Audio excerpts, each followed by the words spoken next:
My name's David Lorimer. I'm the Program Director and Global Ambassador of the Scientific and Medical Network, and I'm here with Father Seán ÓLaoire, PhD, who's going to be speaking at our Mystics and Scientists. And Seán, perhaps you'd tell us something about your interest in the relationship between mysticism and science, and also a few words about what you're going to be talking about at the conference.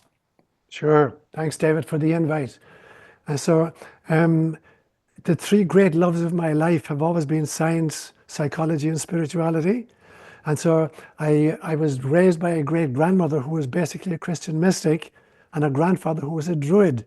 So I got this beautiful cross-fertilization of ancient Irish mythology and at the same time, deep Christian mysticism. So for my great-grandmother, Mother Mary was more real to her than you are to me, David. And so she would converse with her aloud, and I was privy to these conversations, obviously just hearing one side of it. And so this notion that in Gaelic we have a phrase called Hoiloit, which means a thin place, a place where the veil between the mystical and the mundane is diaphanous, and that you can cross through on a regular basis.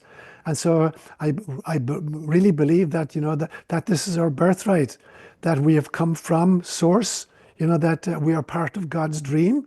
I like to say sometimes that life is a dream that the ego is having, and the ego is a dream that the soul is having, and the soul is a dream that spirit is having, and spirit is a dream that source is having. So we're literally God's dream.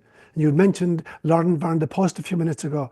There's a great story where he's walking with a bushman in the Kalahari, and they look at their shadows on the ground, and the bushman says to him, one day, this man go down there, and that man come up here. So that in some senses, we're simply a projection of a much deeper reality, that there is a dream dreaming us. And I believe that that dream is God. And so for me, that level of spirituality and mysticism is core to my being. And then in my college career, I had a double major in pure mathematics and mathematical physics. So I had a great love for science. And then I spent 8 years in a seminary, learning philosophy and theology. And then I have a PhD in transpersonal psychology. So putting these three pieces together, science, psychology, and spirituality, led me to the conclusion many years ago that the next phase of the human journey is, I call it Homo Mysticus. I created this phrase, a mysticist, which is a cross-fertilization of mystic and scientist.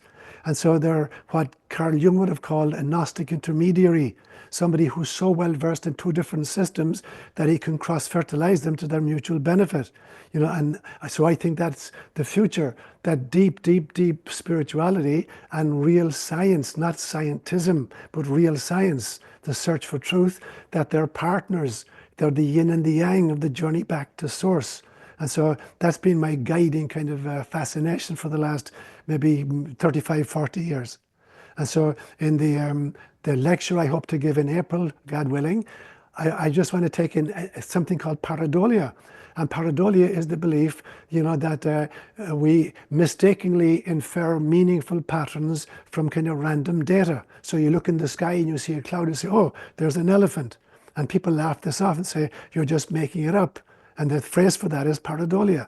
Now I think actually that pareidolia is actually a deeper logarithm, that in some senses the movement from order to chaos to randomness, we think that order is where everything is organized and we can understand it, and chaos calls for a deeper algorithm to understand that there is a kind of a system underneath it. And then we think that randomness is totally disordered and that there is no order. I do not believe that to be the case. I think it's just a kind of it's a measure of our incompetence heretofore, that we haven't been able to kind of identify the underlying algorithm so that we take it to be total random. It's not random.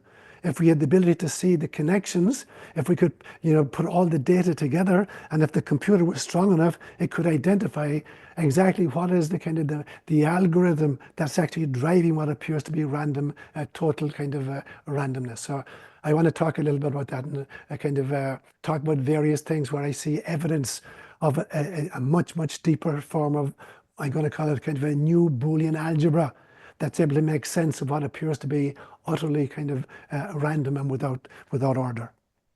Well, Sean, that's fantastic. I really look forward to listening to more of that and to understanding your view. And I love those categorizations that you've shared with us. So we're very much looking forward to welcoming you in April. So thanks so much for your time. A million thanks to you.